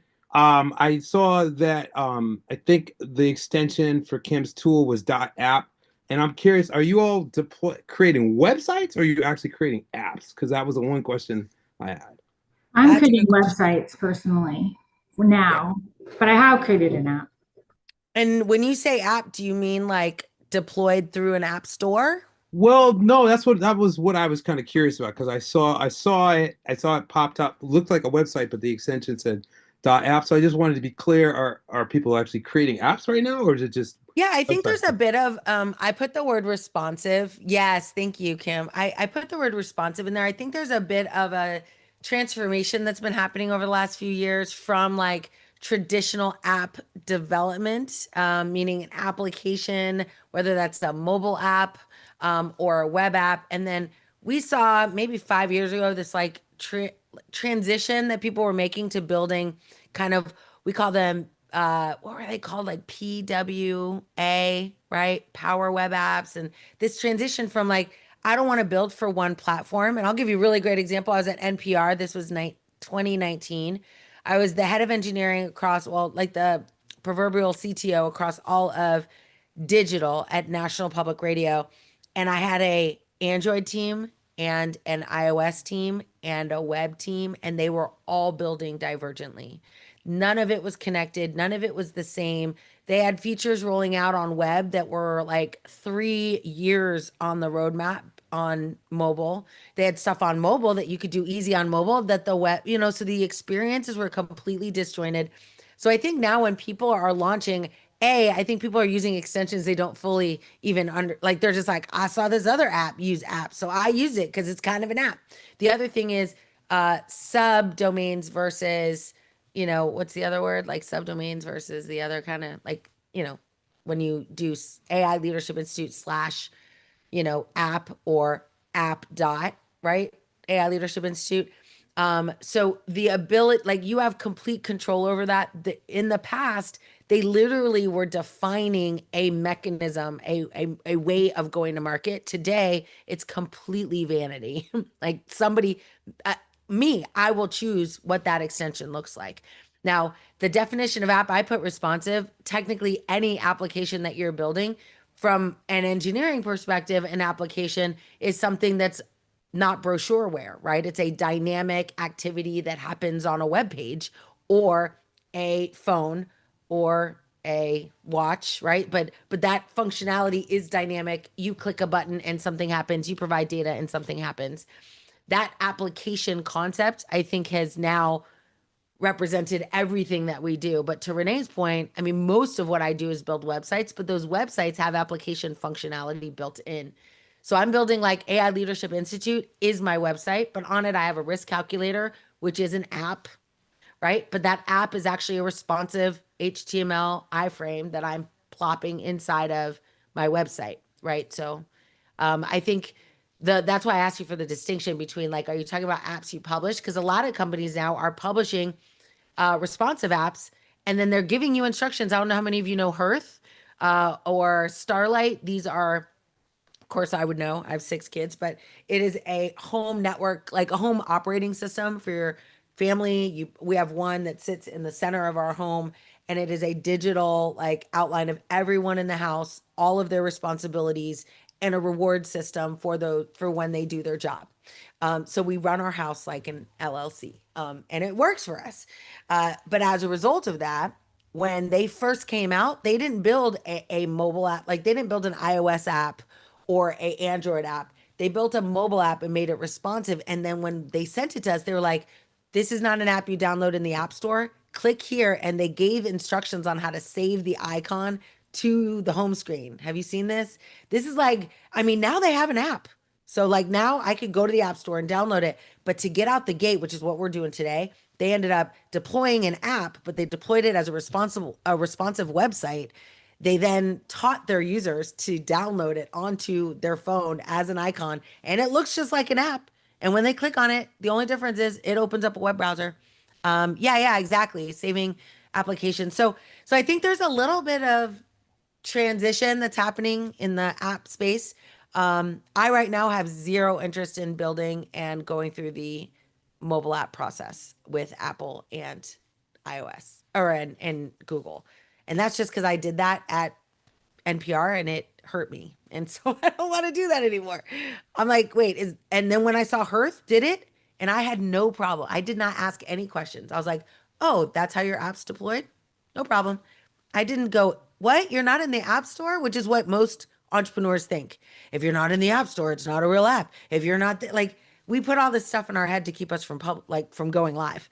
But the reality is as a user who desperately wants what this app does, I don't care where it is. I don't care what I have to download. I just want it to work. And so I think that's a really important thing to think about today as you're building the first version is like, don't get too caught up. But I don't know if that directly answers your question because I don't know exactly where you were going, but hopefully it's helpful to somebody.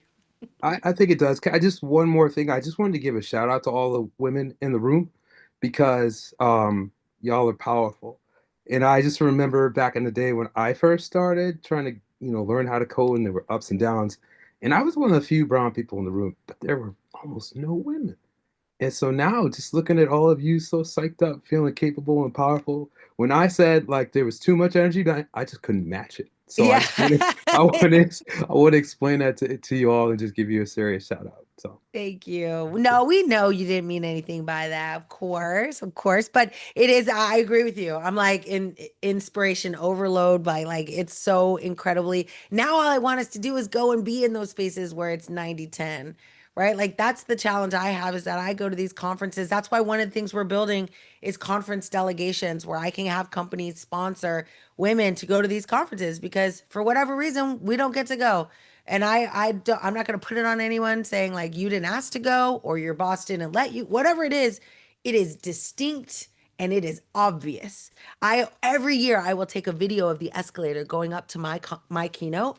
That's so funny. Yes, Noelle. But I'll take a video of the escalator and it's oh man, every so often I see a woman, I'm like, hi, like we're best friends. I'm like, hi, what's your name? We should talk later. And they look at me like I'm crazy. And that's okay. Because they probably haven't had a woman talk to them at these events before.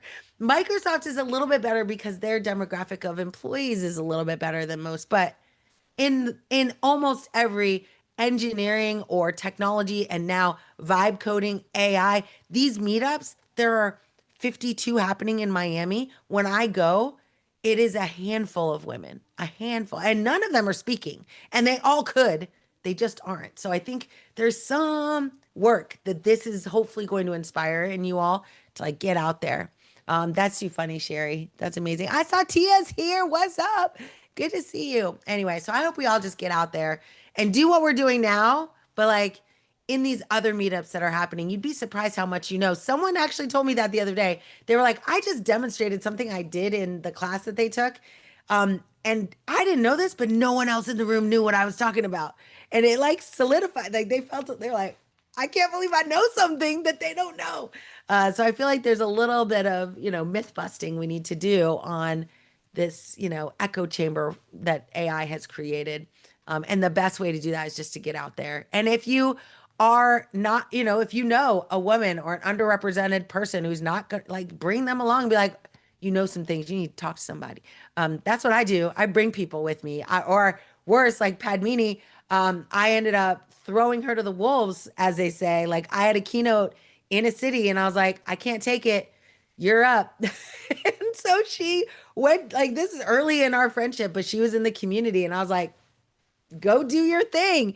And she went and she, of course, was very self-critical, but she got like 6 people responded to her, which is a lot. And then one person was like, let's have a follow-up call. I'm like, this is the game. You're in it. You're in it. But unless someone throws you to the wolves, some of us will never do that work. We'll never get out there unless you're like, what do you mean I have to go? It was really cool. She flew from Ohio to Florida. She actually, I think it was even in Tampa or somewhere around there. Anyway, we should talk about that, Renee. That was before we met. So it's pretty fun. All right. Adriana, nice to see you, my friend. How are you doing? What is going on? Hello, thank you for organizing this, Noelle. I'm so happy and so excited. I just wanted to say that to everybody. Happy Women's Day to everyone here. And well, just to let you know, I started to build something that I had in my head for a long time. And I just realized that I spent 85 credits. I was like, oh my God, that's crazy. Especially when you saw mine and you're like 5.7 credits. Yeah, it was like, oh my God, that's not the way to do it. Well, I think I need to more But that's the discipline benefit, next right, time. of today is that it allows us to gain that level of Yeah, knowledge. So I did build something really big anyway. So I probably, even being disciplined, I will use probably half of that. So yeah, I'm very excited because I think it's gonna become a product, and I already have somebody interested in and try the demo this week, actually in 3 days. So I'm like, oh my God, I really need to finish this and show it. And so thank you for everything, for all your tips, and thank you everybody. The community is minimum amazing. remarkable product, right? So like you don't have to have it all done. You just have to have a piece in the context of a sales or a conversation to be able to be like, Yes. this works end to end. And that way you don't because you don't want to be doing everything and get everything done at 50 or 60 or even 70% and nothing done at 100%. So I always say focus on at least one use case being done 100% end to end so you can demonstrate the full life cycle and then go back and finish everything else. But It I'm super is. excited. Yeah, I'm super excited. Actually, it is. I think it's almost done. I need to tackle a couple of things, but it's just little things. But it's functioning. I already tested yesterday, and I was like, yes, actually did it. I'm so excited. Thank Oh my you. gosh, it's amazing. It's amazing. And we can't wait to hear about the conversation. And of course, like that's like a usually a warm conversation with someone you maybe met or you know. But like as soon as you have the ability to demonstrate it, this is where we create a little video and then we put it on the internet and then people Yes. who, right? Like that's how businesses are built. It is so cool to right now be thinking that you, again, a problem you've been trying to solve for a very long time that you've been able to build something that you can now demonstrate to potential investors. They throw it to the wolves. That's exactly what it happens. Okay, now I have to do That's it. I have right. no more excuses. That's right. I always encourage everyone, all of you, like to have on your LinkedIn, book a call with me. Like just make that a action on your LinkedIn because as you just said, as soon as someone books a call with you, it becomes real. Like you're like, okay, we have to figure out what we're gonna say. Exactly. And I encourage you to take that call and know that if you're building something, you're going to have thousands of calls. So one call does not make or break who you are, but it not taking it defines you a bit, and taking it and not learning from it defines who you are a little bit. But like the opportunity you have to just start moving forward and partner with people that'll help you get there. It's incredible. I'm so inspired. That's so amazing. Thank you, Adriana. I can't wait to hear about your call. I hope it goes very well. Yes. And of course, I use, I leveraged my LLM to help me build out my talk track. And I did a lot of research on my specific customer because I also have a call coming up that I'm really want to land this opportunity. And I researched them and then like reverse engineered their biggest fears, their biggest hopes, their dreams about what they're trying to do, and then mapped that directly to what I'm trying to do. And if it's not a map, I am transparent with myself that like this isn't actually a good fit. And then I let them know that like there are pieces of this that match what you want, but I mean, this is kind of like, do you all remember Miracle on 34th Street when Chris Kringle would he got in really big trouble when he would like reference like the competitor and be like, I really of course want you to buy it here, but if you, I don't know if you know, but it's 30% cheaper across the street.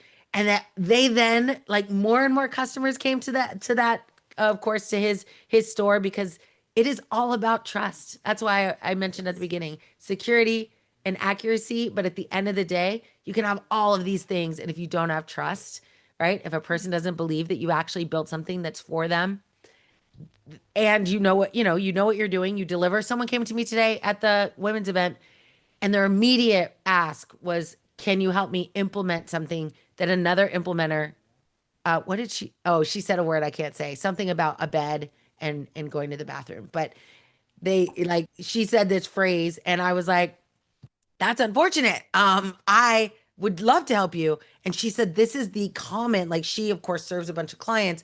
All her clients are investing in AI expertise. And that expertise sounds really great for 6 to 8 months. And then they have to show results and they can't because they don't know what they're talking about in most cases. Or if they do, it's very minimal, right? They haven't thought through what we have the ability to think through. And that's why I say, like, don't build outside of your depth. You have so much depth in your lived experience. It's really finding the right people that need what you do because that depth is already there. You don't have to make it up. But super cool. Sherry, you had your hand up and then you took it down. You want to say hi? It's so good to see you. Oh, wait, I can't hear you. Why can't I hear you? You're unmuted, but you're not. You're double muted, maybe. I know. Sorry. All right. Can you hear me now? Yes. Okay. So I started building like at 2 o'clock in the morning. And when I say building, old lady looking at a bunch of shit and going. So I went over to Claude and I said, I'm blind. And could you please tell me how I can navigate this? Guess what Claude did?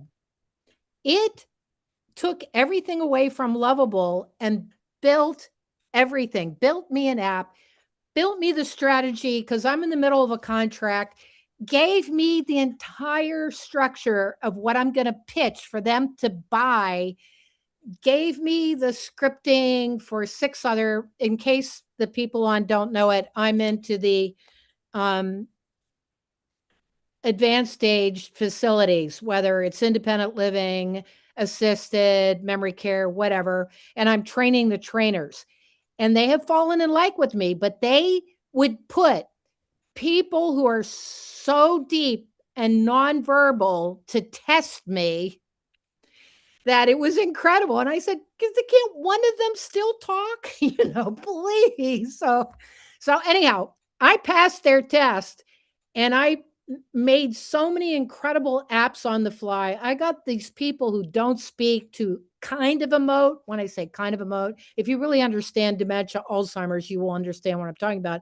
But anyhow, today, the real value was Claude stole me away from Lovable and said, well, if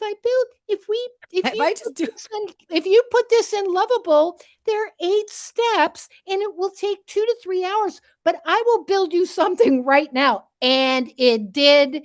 And I sent it to the head of life enrichment who's in Florida on vacation. And I said, oh, Alicia, look what I made for you. And she goes, oh my effing God. Because what I did is I built an app where they don't have to think on the fly. They go in and click. Is it a group? 2 people, 4 people, verbal, nonverbal, gave all the parameters of the simplicity of what they can do. So these life enrichment people don't even have to do it themselves. The app does it for them. And then as I get more clients, then it says, oh, well, you'll just get different URLs from Netify. Netify, there's a great place. Seriously. Has anybody used Netify? Or am I saying it right? Netify? Netafly? What the hell is it called? Netify. Thank you. I've used it. So let me tell you, it's like a no-brainer. And let me tell you, none of you know how old I am. Noelle kind of knows. I would blow your socks off. I am going for the gold award of old lady smashes every woman's ceiling on the planet. I'm in competition with you, darling. Who's that? Tara? Tara. It's Tara. Yeah, Tara. Okay. Yeah. Well, the only difference is I've been hanging out with old people doing this for a while. So I have a little bit of an advantage. I've been the neuro whisperer for about 15 years. So that's a little bit of it. Well, it is actually a huge advantage, but let me tell you, it is a turn on because today it's like, well, you didn't think your numbers matched all the lottery numbers, but you woke up this morning and you found out you won the lottery. So that's how I feel this morning. I did win the lottery because I have all the tools. I don't have to know how to do needlepoint. I know BS. I've been a marketing person my whole life. Now all I have to do is sell what it gave me. The easiest part of my life is selling. Exactly. That's exactly how I felt with the position. Like I took all the things I've ever done and all things that you said to me, Sherry, where you're like, okay, you're doing this tiny little thing and I appreciate you, but like there is so much more you can do with what you're doing. And so I was like, here's all of me, all the things I'm doing, all the information. Let me give you the prompt I gave it. I was like, I want to understand based on all of this information. So I, of course, built the retrieval augmented generation. And I'm like, what's the highest value I can provide to the highest paying client based on my experience and expertise in alignment with my values? That was what I asked for. And again, it doesn't work well if you haven't trained the model on you and what you do and what your values are. But my model is well trained. And so it came back and it was like, oh my goodness, you're a unicorn, which many of you, including Sherry, have said to me. Like, not a lot of people know how to be nice. And someone gave me an amazing, I don't know if you're here, but gave me an amazing compliment saying that not only am I need to plug in my computer. Not only am I nice, but I'm like nice, intelligent, and practical. And that most people are nice and practical, but not very intelligent, and practical and intelligent, but not very nice. But to have all three is like a unicorn skill. And so I I wanted to lean into that. Like I have a unique set of expertise. And then I started, so based on the Socratic prompting method, it was asking me questions that I was blown away by. Like it was like, are you currently telling your clients about the similarity of production productizing Amazon Alexa? And then went into detail on like the process I went through, which I have a framework for. I just never called it, I never say at Alexa, we started off doing, and it's the same thing we're doing now. But the first thing was daily, like Jeff Bezos said, whatever you build has to promote daily use. And that's really what that means is trust. You have to create something that people will use every single day. If you're building an app, right? If you're building something like that, even if you're not, even if you're building a capability inside a company, it has to have daily use for it to take on. And so that's what we spent our first 2 years doing, was building daily use. Then MRP, make sure the thing that they use every day isn't just cool, it is the most remarkable thing that they can experience. Now you've got them using something every day that they love. Like it is a recipe that I had not seen correlated to my Microsoft experience, my NPR experience, my IBM experience, my Red Hat experience, and then, of course, my Accenture experience. And it's the same process correlated to my own bio. And I was like, okay, this is pretty good. I was like, I gotta give it to you. This is pretty good. And then, of course, it was like, you already have all these frameworks. It like align those frameworks, just like you're saying, Sherry, right? Align those frameworks to an offer, and that offer, of course, it knows me, it knows I do a keynote, aligns it to my keynote, which pulled from my TED talk and all of the videos that I've been on, that I have on YouTube that are in the list. It was incredible what it did. The only thing, but then it said, which is why I liked what you said, it literally was like, all you have to do is sell this to 20 people and your goal that you want to make is made. And I was like, well, goodness, that's the easy part. Like it's piecing all together and pulling for, even from all of you, we all have lived experience, aligning the right lived experience, right, to the right problem at the right time that then means something to our customers. Like this is the meta conversations we get to have that are just so very hard to have either by ourselves or with the right, like it would be like me talking to Jeff Bezos, which I don't get to do, right? Even though he lives nearby. And maybe I don't even want to for many reasons. Right? Or Elon, or, anyone who's built a, $1 trillion valued company. I would like to know, like, who were you when you were me? Like at this stage of my career, what choices did you make right now when you were me that turned you into who you are now? And there's a lot of correlation that I was not aware of. So I feel like when you're brave enough to ask these kind of questions, yeah, these tools, man. And that's the other thing is I am not mad at you for mentioning Claude, or Sherelle, you did the same. This is not a like Lovable thing. Lovable just gave us an excuse to come together. As a matter of fact, like I said, we built something. A few of you are on this project called ARIA, which is a women's focused AI leadership program. It includes these delegations to conferences. It includes all sorts of stuff, getting certified, right? Creating more women certified across the globe. There's all of these pieces that come together to just elevating women in general in this space. And taking away the excuses of like one of the things, do you all know Erin Reddick? She is the founder of Chat Black GPT. You should look her up. She's a cultural futurist, brilliant. She just had a baby, which you know what happens when you have a baby. It just changes all the things. But she's amazing.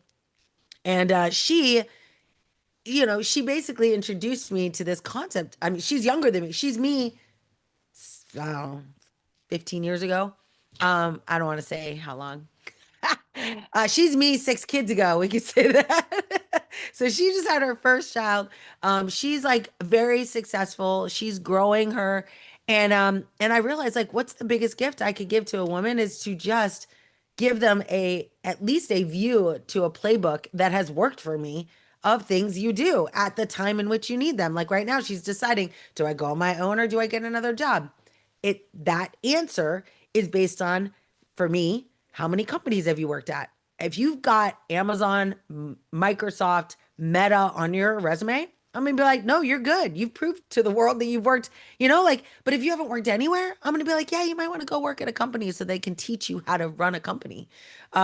So it was just really interesting how valuable our lived experience is, but how helpful an AI can be to extract it and apply it in a way that is highly monetizable. And that's why, Sherry, you were a little humble in your approach to where you are right now. You got this amazing deal, but you have been like pounding the proverbial pavement for a long time in this area, right? And so I think with like your human, like people know who you are. It's not like you're doing a bunch of social and people are finding you, through your YouTube channel or your TED Talk. Like you are in those facilities helping them out for I don't know how long, a long time. I'm not going to No, say not really. No, it's usually one-on-one, but same. That's what I mean, I think. yeah, but I mean, but I always talked. I live in Northern Virginia, so that's 1.5 million people. And hold on a second, my clock is going off here. Alexa. Long story short is that I would be the person for every county, Arlington, Alexandria, Fairfax, where they go, ask Sherry to do it, to introduce a product or something because the price was right for me. Right. But when I focus to say, gosh, I really want to monetize this, like in the next 3 weeks, I have 4 talks. And Right. they're big ones, by the way. They're City of Alexandria. It's Fredericksburg, where the Yes, Women's that's what I'm Club talking about. invited the mayor because they want to use an app to build a bridge of more women resource stuff. And they go like, can you do that? And I said, of course you say yes. And then you quickly go and quickly say, Yes. how do I do Yes. this? How do I do this? And I put together something so simple at their level because I know them. So it's really wonderful because, you guys don't know me, but I've been marketing forever. I was in very high profile international stuff where I really had to have my game on. Okay. And so now at this age, to be able to do this, people are afraid because I'm not exactly the little old lady because I still have my shit together and I know it. And so that's pretty scary. And they're coming to me saying, can you help me? So as long as people are coming to you and asking, can you help me? You're winning. You are Yes. winning when they Agreed. ask you. I just yeah, and I just know from knowing you that you've been like, you're about to be like you're growing your brand. It's on this like beautiful, hockey stick trajectory. But as with most of us, like it's like a 10-year journey to overnight success, right? So, Well, you know, it's funny. I never, I was on Facebook and I had to do like 8 accounts for garden clubs and crap like that. And so I focused on LinkedIn and I saw Renee said she got over 1,000 impressions and I got 2 of those this week. And I'm like, well, that feels pretty good. let's And I was like, go. but I cannot be you, Noelle, because you're just like cranking it out. It's I know like, it's crazy. so I'm on a yeah. mission. No, but obviously your mission is tied to a result that makes sense. Until I have a goal of just not yapping. Okay. Oh, by the way, somebody from Yapper gone on, and I had to write the guy a note and I go, don't sell your yap on my page. I loved it. 100%. Don't feed Yeah, the trolls. that's 100%. right. Like, So yeah, it's pretty people, funny. But I find I anyhow, have a yeah. lot of people commenting on my post now. And then I looked at them like, oh, you want visibility. Thank you, though. I'll take it. Like, it's fine. But they're literally commenting so people see them on my post. And I'm like, I see it. Yeah. Because there's no, it's a valuable comment, but it's not, I don't know them and they don't know me. And we're like third connected. And like, why are So when you? I saw Jason the other night, we have Yes. decided that we're pretty sure you've cloned yourself, but we don't know. We're, Oh my we're pretty gosh. sure you have. So those of you in the AI Leadership Institute, so remember I had to like condense all the things I've ever done in order to do this analysis to build the next stage of my business. Um, and so and some of you know this already, but there is a platform that I was given access to. I don't know what the extension is, but you can Google it, called Delphi. Does anyone know Delphi? Yeah, so you can look it up, but basically it's a place you can store your brain. And you can document all the things, and then you can create an interface for customers to talk to. And the way that I saw it implemented was very cool. Gwen, thank you. Thank you. I'm not alone. But it's cool. Like, we all don't hear about something until we do. I was the same way with Delphi a couple weeks ago. But the way that the person introduced me to it is they said, I have a Delphi, and before you come to me with a question about something, go to my Delphi and see if it can help you. And I did, but this person did not know who I am. And so I like hammered that thing like, like nonstop, to the point where it became like, it's based on an old LLM model. So it started saying, have you ever seen that when you start asking a model questions, it starts the answer the exact same way? Like, oh, I appreciate that. Like, there's like a phrase it uses, and it's the same phrase every single time. And then I'm like, oh, like it totally, but the first 30 minutes of my chat, which is statistically the way it works, but my first 30 minutes with the bot, I was like, this is awesome. It gave me sales page landing copy that I wanted. It gave me like all these different ideas, and real deliverables. So I was like in alignment with this person's philosophy. I was like, this is cool. If I can do this, this would be great. But then it got very repetitive, and the context window, right, was not very big. So they're obviously not on Opus or even Sonnet 4.6. So as a result of the minimal context window, it started repeating itself. And I was like, oh, I've exhausted your usefulness. But it was cool though, because the idea of it is good. And I would imagine all of us, it's literally the ultimate customer service agent, is like in your LinkedIn, in your email signatures. If you have a question, I can serve you 24 hours a day. Start that conversation with my Delphi agent or whatever it is. And then have that Delphi, if it cannot answer, instead of repeating itself, just be like, let's set up time with Noelle. And that becomes a funnel that I can use, but it's pretty cool. Yeah, you could do the same thing. Thank you, Cynthia. Yeah, you can do the same thing with HeyGen, except HeyGen runs the same problem, is that they have a back end model that isn't the latest and greatest. And I don't know if you've noticed, but both on chat and on Claude, massive model improvements have completely changed the game from a real time data access, like knowledge agent type of space. 5.4 is very good at this like high level RAG based reasoning, like exponentially different than what we saw in 5.2. So something to think about. Yeah, exactly. I don't know. I do think that there's a moment here for all of us. There's a reason we're in this room, right? It's 6:07, so I'm not going to keep you too much longer. The hope of this 2-hour session was to let you know you're not alone in building, that there is everyone who took the stage today. Thank you so much for your time. Everyone who spoke. None of us are classically trained data scientists. We did not get raised in the world of mathematics, and if anything, people probably told us we weren't great at those things and that that's not a world we belonged in. But everyone is a builder. The most important thing you can do is figure out who you're going to build for and what you're going to build for them, right? Like it could be serving yourself, but ultimately I say, even then, when you build something that helps you, there is a whole audience of people that are just like you waiting for you to build that thing.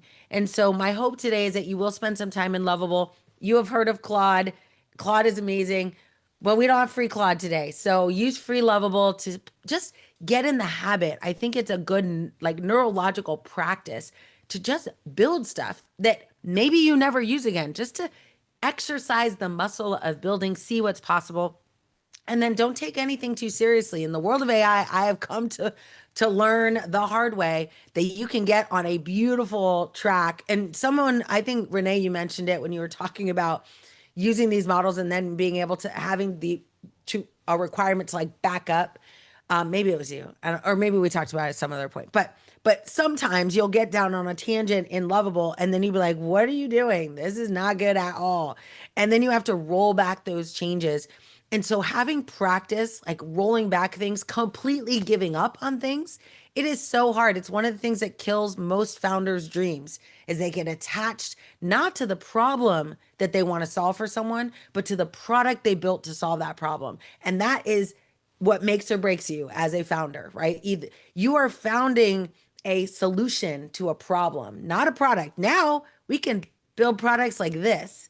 Our job is to build as many products as necessary to accurately solve the problem we care about for exactly the right person. And there's no excuse now. We could do that. And today we get to do it for free. So I encourage you to build today. I will be online. I will hop into school every like around 8 probably when my kids are off to bed getting ready for school tomorrow. I will just turn on school and just, we'll just have an open forum. If you want to build with me. So I'm building and I'll share my screen, but if you want to share your screen, like I just, sometimes it's nice to just have a little space, but it's completely ad hoc. If you're not part of our community, you're welcome to join us. That's very easy to find. It's just my name, Noelle, Noelle.ai. One of my many sites that needs to be revamped with my new like planner at Lovable enabled guidance, where they're like, for real, you gotta like at least make this stuff look the same. And the funny thing is that a creative director came to me and was like, I love what you do, but for goodness sakes, like, I don't know what I'm doing when I'm in your like if I'm on school, I get it. But then I go over here and I mean I get what you're doing over here, but is that connected to school? I'm like, no. And they're like, great, but okay, over here you're doing this other thing. I'm like, yeah, I see your point. It'd be nice to connect that. And I never would have done it because it took too much time. But now I'm a lovable prompt away. And today it's free. So that's what I'm building today is a way to take everything I do and create a cohesive, oh my gosh, can you believe I'm saying it? Customer journey. Yay. So for those of you who are my customers, you just know like I'm just doing my best. But now I have a little bit of room. So I'm going to try and really nail down that customer journey. And I want you to build with me, see it the entire time. So thank you, everybody. I hope you enjoyed today's session. Definitely keep building. Let us know what you're building. I'm going to, hopefully, if no one else does it, I'm going to build a little app that I'll have you fill out tomorrow. Just so we can collect all of the non-proprietary, non-trade secret type of apps you built on Lovable and give people a chance to just go through and play around with them if you are up for that. Yeah, absolutely. I'll see y'all at 8. It's in school, so you have to be in school to get there. So if you're not there, it'll be in the I Love AI community. So we make it accessible to everyone who's in there. And I'm not going to talk. I'm just going to tell you right now. So if you want to talk, you can talk. I'll share my screen while I build, but it's like a build session just to take advantage of the time and to do it together. So I hope you enjoyed the session today. I hope this inspired you and you saw through the lens of all these amazing people that you could do this. This is meant for you. Your time is now. I mean, I can't imagine every other person that was on here, everyone's who responded was like, your time is now. Everything you've lived to do and experience, like now's the chance. You can build the thing. So go build the thing. And we celebrate you. Happy Women's Day, International Women's Day. Say hello and be nice to a woman, in the most appropriate way. I shouldn't have said that. But be nice. Be nice to each other. Not every experience has been positive for most women that I know, and certainly for me in the workplace and with my ideas and as a founder. So just realize like the empathy you can show them, it makes a world of difference. I mean, it's literally like the response of that security officer who was like emotionally touched that I honored her in that just 5 seconds. She was like, thank you. It was really cool. So I want to do more of that. I honor all of you. Your presence matters, your voice matters, and most importantly, what you build matters. And I'm here for it. So thank you for being part of my community. Bye, everybody. Have a great day. Thanks. See you Happy later Sunday. then.